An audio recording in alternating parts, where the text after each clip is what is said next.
Hello viewers, I'd like to introduce two guests to you for this video. One of them is a former president of AI, and he's currently working towards ARAP. He'll tell you about it.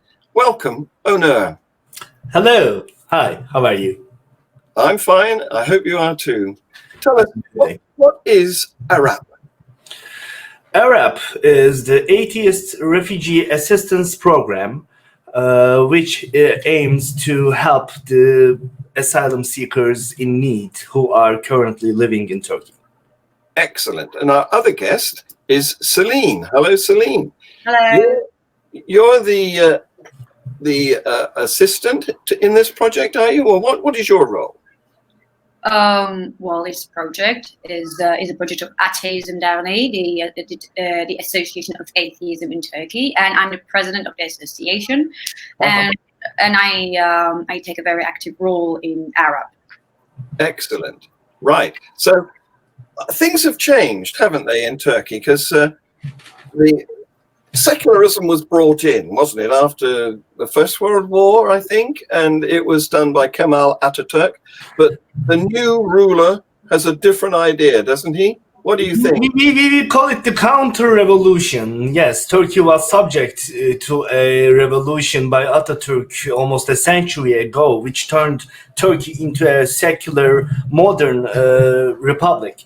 However, yes. Past 20 years took a toll, and now Turkey is a pro-Islamic country where, you know, there is mandatory religious education, the teaching of evolution is banned in schools, and human rights are violated all the time. Minorities have very little to none rights, and the Turkish foreign policy is kind of fighting with all its neighbors.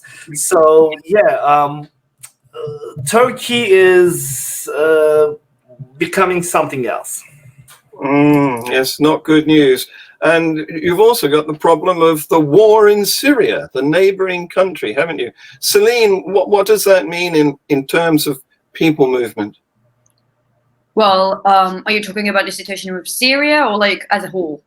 Well, I was thinking of Syrian refugees. There are tons of Syrian refugees in Turkey, obviously. Well, it really depends how you look at it. In a way, of course, you're going to let refugees who are running away from the war to come and live here. The issue is when it comes to people who live in Turkey, like the way they look at it, the government doesn't really provide any social rights to its citizens. I mean, there are many people, like Turkish citizens, who are unemployed or have a lot of difficulties to send their children to college, or sometimes even buy bread and medicine. Those people basically receive everything.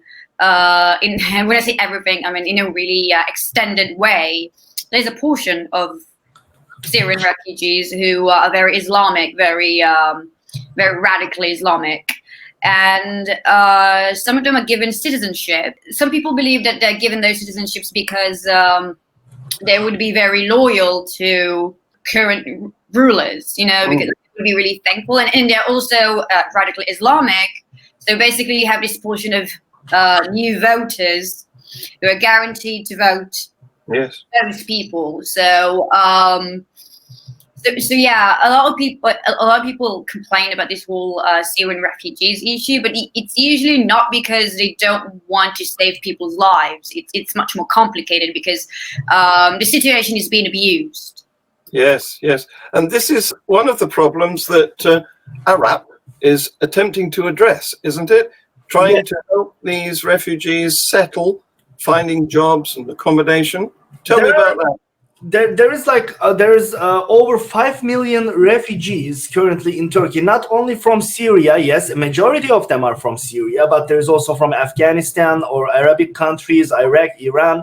So yeah, almost 5 million refugees currently living in Turkey. And we mentioned about the government and its policies, but it's not all about the government. Also, the people are becoming more pro-Islamic day by day. And when that happens, you know, if you are a non-believer, an infidel, an atheist refugee, running from persecution, running for your life, and seeking refuge to Turkey, and then you look around, and society around you is, becoming very pro-Islamic, and they are discriminating against you for being a non-believer. So if you are a non-believer currently living in Turkey, finding a job is hard.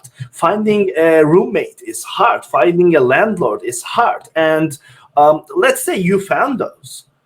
You still have a great risk of losing those once your landlord or your boss or your friend or your roommate discovers your disbelief. So, but at the same time, let's not be unfair, because in Turkey there is also secular modern people who likes to, non-religious people who wants to support the atheist refugees. So our program aims to create a hub with a network with all these people, and we are aiming to provide 5 services to atheist asylum seekers, non-believer asylum seekers in Turkey. Number 1 of these services is helping them to find a place to live, or roommate to stay with in Turkey. Helping them to share their posts in local and online platforms, translating the documents they may need, guiding and following the application process. The number 2 is helping them to find jobs in Turkey by translating their CVs, resumes to Turkish, and preparing templates for applicants and guiding them through the process. Number 3 is providing them legal help, a much needed service for asylum seekers, which works like, first we receive the application of the asylum seeker, and then we investigate and confirm the authenticity of their application from secondary sources. And then the atheism then takes over the legal process and provides legal support by assigning one of the association's volunteer lawyers. Number 4 service we are providing is the letters, because if you're an asylum seeker through UNHCR or to any country's immigration division, one of the most crucial things you will need is either a letter of reference, a letter of support, or a letter of verification about your case. These are very important letters. So we also try to provide such letters for the asylum seekers. And the last service, number 5, that we are aiming to provide is guidance for funds. Now, this program just offers services. No funds, no pocket money, no rental income, no rental support, no grocery support, none of this allowance. So we don't have that kind of budget. No. So what we can do is, instead of helping with money, what we do is we forward and we guide people into the right grant or scholarship programs of various Turkish or international organizations. So we tell them that if you need scholarship, you go to this organization, you apply through here. If you need rental support, income, or grocery support, you go to this organization with those papers. So that's the type of assistance we provide. It's a much needed service, isn't it? Because otherwise they floundering in a country where maybe they don't speak the right language even. And so where would they start to fill in forms and apply for jobs or accommodation? So how far have you got with this? We're already helping a lot of cases, actually. We do work in cooperation with some international organizations such as CFI, AAI, secular rescue programs, and they usually forward the people who need help, and they're already in Turkey. I've actually met a few of those refugees face to face. Some of them had to run away from persecution, Iran, from Iraq. There were even 2 people who had to run away because they were basically trying to escape not just any kind of persecution, but capital punishment. The government has realized that they're atheists, and it was like, it didn't exactly say it like in the paper, but it was like looking at the laws, blah blah blah. It was very clear that they're about to be executed. Yes. By the way, if I may add, the program operates from the Istanbul headquarters of the Association of Atheism Turkey. However, it's not only for Istanbul; it's throughout Turkey. We are trying to, help. And right now, as of now, we have hired 2 part-time staff as our case managers. One speaks Arabic, English, and Turkish. The other speaks Persian, English, and Turkish fluently. So now we have 2 case managers working as a staff of ARAP. And we have 1 UNHCR officer as a volunteer on the team. And there is also Selin as the president and myself as the program coordinator. So we are a small team right now, but we will, we're basically trying to do the best we can. I mean, I'm authorized to write a reference letter with my signature, like in the name of Atheism Derneği, which helps a lot because they usually apply to UNHCR. And they need to prove that it's really dangerous for them to go back, and I look at the documents and listen to their stories, and I give reference that this is the case, like this is the case of this person, and this is what's going on when it comes to the country they come from. So yes, I give reference that this person really shouldn't set foot in their home country ever again. That it's truly dangerous for them to go back. Yeah. And even the fact that you meet those people face to face, I mean, those people, I mean, they're very much alone in Turkey right now. They don't speak the language, and so, I mean, probably they don't really speak to their neighbors or anyone because they also might be Islamic. So I believe it also gives them hope. Like there are people in here who are also infidels, and they actively do something in order to help people like you gain their freedom back. You meet these people online sometimes, is that it? Sometimes face to face. If they're in Izmir, if there's a case of an atheist refugee and that person is in Izmir, then I usually go and meet them face to face. Yep.